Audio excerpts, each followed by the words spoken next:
So your meditation path, I know we've talked about it the first time we spoke, but I feel like perspectives of our path are always changing. Yeah.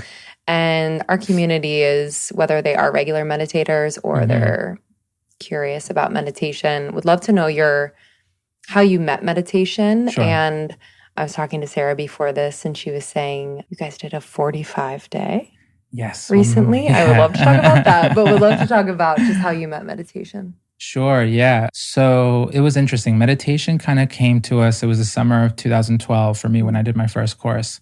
But that happened a year after I hit my rock bottom. So like my rock bottom point was the summer of 2011.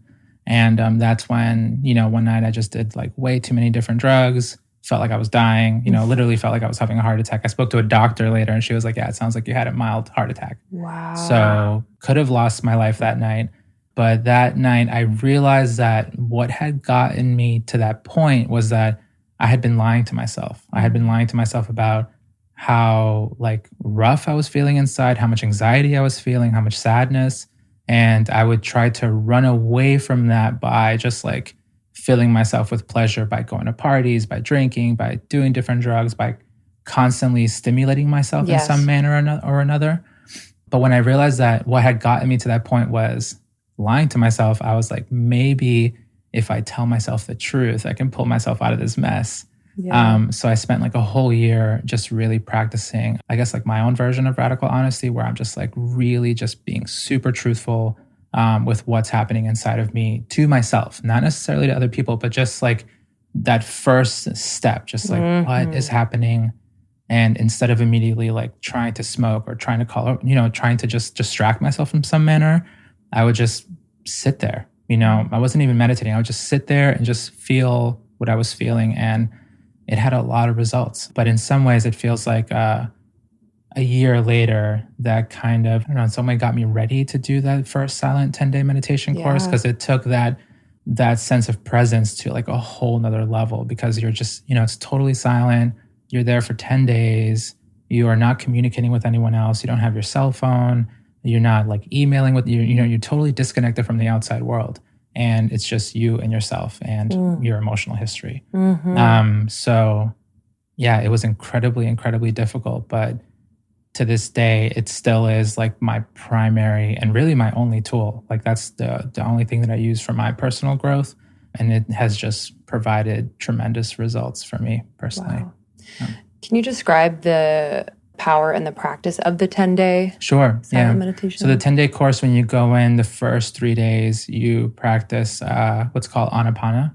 And that's sort of a concentration practice that helps calm and concentrate the mind, where you're aware of the natural breath. And it's quite difficult. Like you are breathing all the time, but we're never really aware of the breath moving in and moving out. Sure. So when you start practicing that, it shows you how unfocused your mind is. Like it's, you may focus for like one breath and then already it's thinking about the future or it's thinking about the past. And then after those 3 days, after the mind settles down a little bit, you start observing the body. You start observing the truth that's happening within the framework of the body. And that truth sort of immediately reveals itself as impermanence, right? Like everything's changing, fluctuating, whether it's like a really intense pain, there are intensities in that pain, whether it's like some tingling or vibrating, there's some motion there. So you see the truth of change.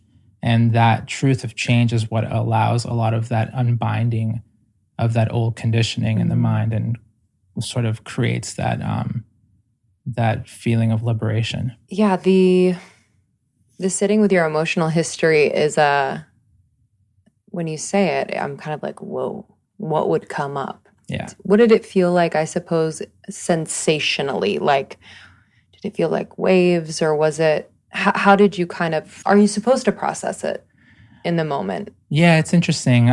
You don't want to give too much meaning to any particular feeling, because a lot of it is just like, you're just understanding the law of impermanence primarily. But then at other times you do know that there's just a lot of hard stuff that people have gone through, And I remember for me, particularly when I did that first course, the sensations were rather like rough. Like it felt really physically painful. And it wasn't just the pain of like sitting there for long hours and meditating. Like I would feel like just like thick pains like emerging from my back. It almost felt like steel beams like coming out of my back. I remember thinking that specifically. You're like, I hope this is something that doesn't need to be there. I know. I'm like, I hope I'm okay. But like, I was okay. It was just like so much stuff from the past that had been just lodged, accumulated over time. That's what people don't quite realize, that every time that you react, whether it's like light or very dense reaction, it gets accumulated in the subconscious of the mind. It stays there, and it'll affect how you see the present and how you react when different situations occur. Yes. Yeah. Yes. The body's intelligence has been something that I've been working with related to my intuition, because I found that I will feel intense sensations in my body connected to moments of like high emotion or intense emotion. And sometimes it's mine, sometimes it's not. Sometimes it's like a message trying to come through. But the body is just incredible. It's like this little radar, or like a little, it's like a little, where there's information coming in. What is your relationship with your body, like the evolution of your relationship with your body been like? Oh, that's a great question. I think it's been an evolutionary arc of just acceptance. Yeah. Right? Because there's this constant thing that, especially, I imagine that a lot of Westerners in particular have, because we're constantly fed images of beauty. I'm sure that's a problem all around the world. Yeah. But just like accepting where I'm at and just loving where I'm at without being like, okay, I need to get here or I need to get there. And a lot of that has been built through the meditation practice and has helped me sort of hone my relationship with my intuition in particular.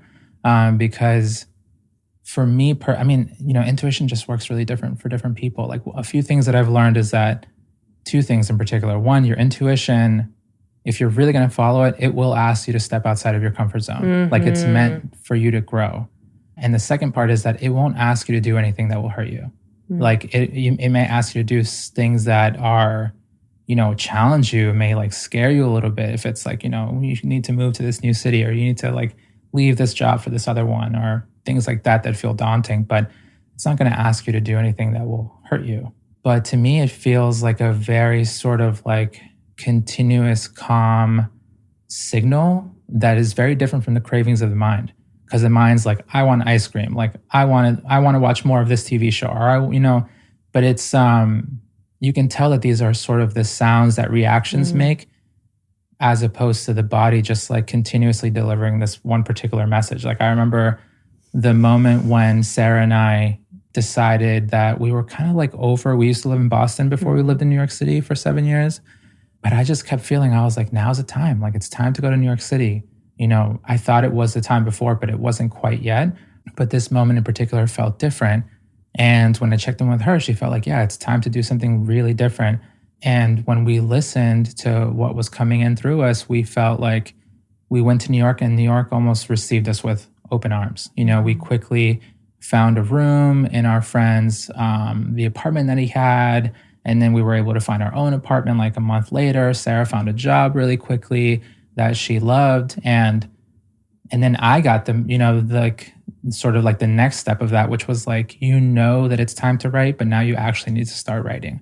And that's when I like started the Yung Pueblo stuff. Wow. Yeah. In a partnership, do you find that someone's intuition is leading at different times, or is it? Yeah, I think we take turns. Yeah. Yeah, we take turns. Like, I think it's like a big practice in our relationship is just sharing leadership, because we know our strengths, right? Like, I tend to lean towards the bigger picture and can like sort of see the arc of like sort of like the big moves that we've made, like going from Boston to New York, or from New York to Western Massachusetts. That was like my intuition coming in.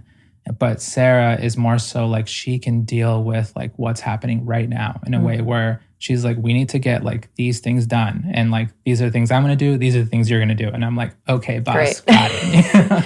Yeah, the sharing of leadership is so powerful, and it just builds that trust. And it feels good to trust the other person to lead. Yeah, because life is immensely complicated, and you can't always be on. Yeah, you have to be able to lean on someone, whether that's an intimate partner or friends or a family group. Thank you so much for tuning in to Morning Microdose by Almost 30. We hope you enjoyed waking up. As always, we encourage you to take what resonates and leave the rest. If you enjoyed this trip, tune into the full episode on the Almost 30 podcast. All episode information can be found in the show notes. Make sure to subscribe, and if this becomes a part of your morning routine, be sure to share it with a friend. We have new inspiring doses Monday through Friday. Follow us on Instagram at Morning Microdose, and follow Almost 30 at Almost 30 Podcast. Thanks for listening. We'll see you in the vortex.